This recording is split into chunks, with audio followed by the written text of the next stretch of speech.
here over the next coming days whether that sentiment holds up under these allegations. Stephanie? I want to bring my panel in, but I need to dissect two things that you just said. The first, one made a statement, the only thing there is being with someone underage. That's okay? That the fact that she was underage, we'll just put that aside? No, that's a big issue. And the second point I'd like to make, where he said the same thing happened to Trump, I need to read something. You ready?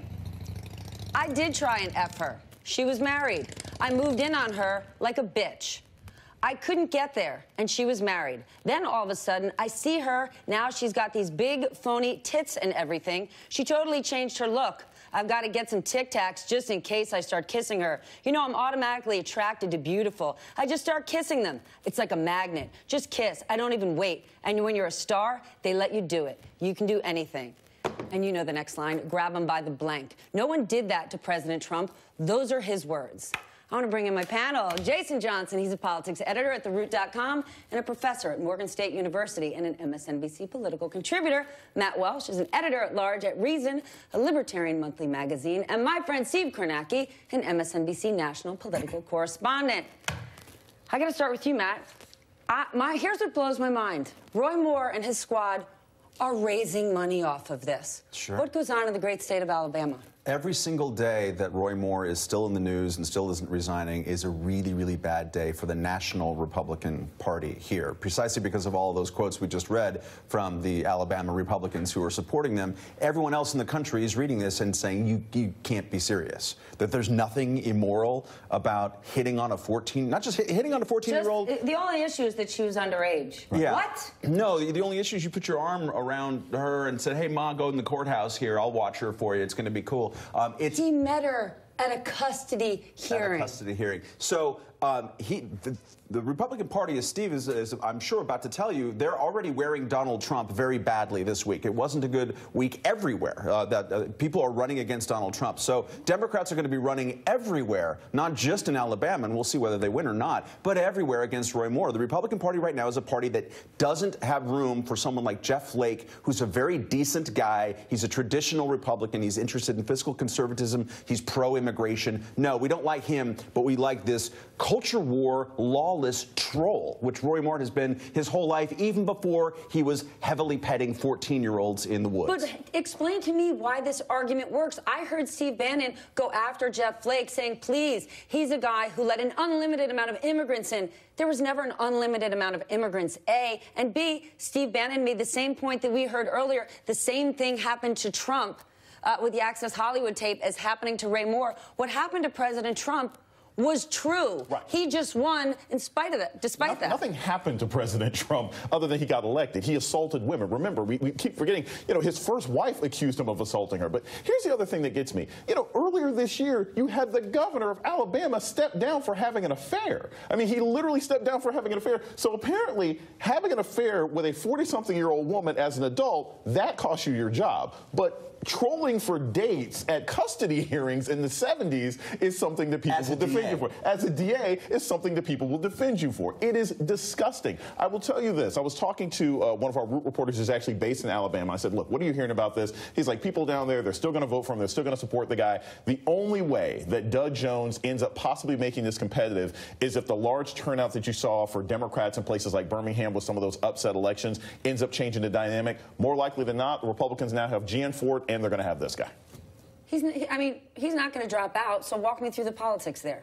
Yeah, so look, Republicans would love him to drop out, try to get a replacement candidate, and this is a guy who had to get dragged off the state Supreme Court twice. He's not going to just go willingly, so we know that. That means he will appear on the ballot as the Republican candidate for U.S. Senate in Alabama in December. But there are two things to keep in mind here. Number one is, yes, Alabama is a very Republican state. Yes, you have to go back to the early 90s to find a Democrat winning a Senate race. And yes, they typically win these by 25 to 30 points. But the polling that you showed a few minutes ago already shows this is the most competitive Senate race Alabama has had in a generation. And it is entirely because of Roy Moore and all of the baggage he brought to this race before these allegations. Keep this in mind. Roy Moore last ran for office in Alabama in 2012 for Chief Justice. That's a statewide election in Alabama. On that same day, Mitt Romney, the Republican candidate for president, got 62% of the vote in Alabama, an absolute landslide. Roy Moore running statewide, same day, same ballot, 51%.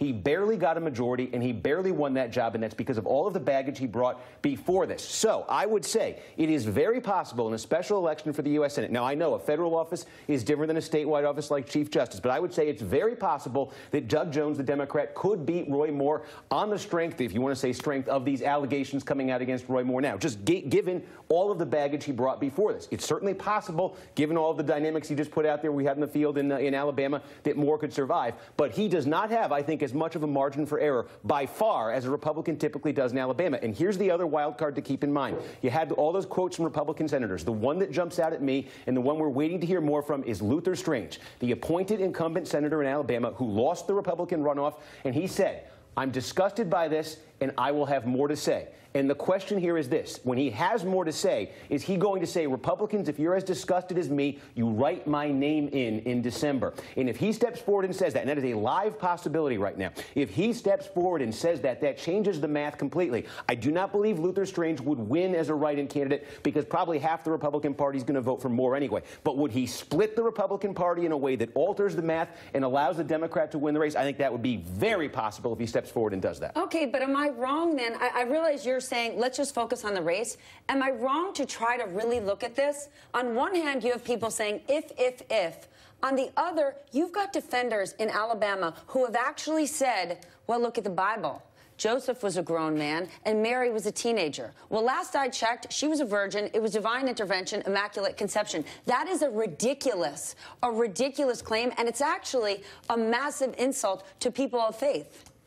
Exactly, and again, they're going to be wearing this all over the country, and this is why everyone on Capitol Hill is freaking out. But Jeff Flake, but are they freaking out? I'm tired of hearing they're freaking out. Where? No. Tough words. Let's see you do something. Well, I mean, they're freaking out for themselves. That's why, I mean, what can they do, right? Jeff Flake, previously, prior to all of this, said this party shouldn't back Roy Moore. Okay, here's what they could do. When you have the courage of, I'm not going to run for re-election. They could say, maybe this happened 40 years ago, but this is the final straw. Right. Because this ain't a one-off for Roy Moore. I'm pretty sure this weekend he said that transgenders have no rights. So if we want to go through the Roy Moore playlist, the best of, this is just number 462 of things that traditional conservatives might be appalled by. Look, I mean, Roy Moore's statements are basically like Steve Bannon's diary if you read it out loud. Like, he's every single racist, homophobic, anti-immigrant thing that you could ever come up with. I don't necessarily think that the people of Alabama don't like that and don't want that. And I agree. Look, he may not have the margin of error, you know, that other Republicans have, but the margin was 18 years, 40 years ago, and people don't have a problem with that. I don't necessarily think if this hit a week before the election, I think he could be done.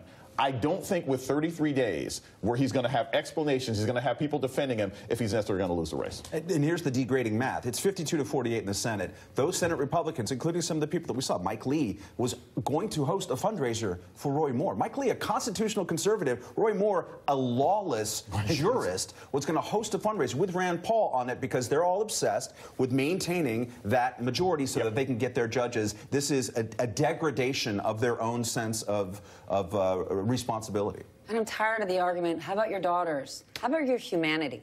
Okie doke. We're going to take a break. President Trump may be in Vietnam, but it's still America first. This morning.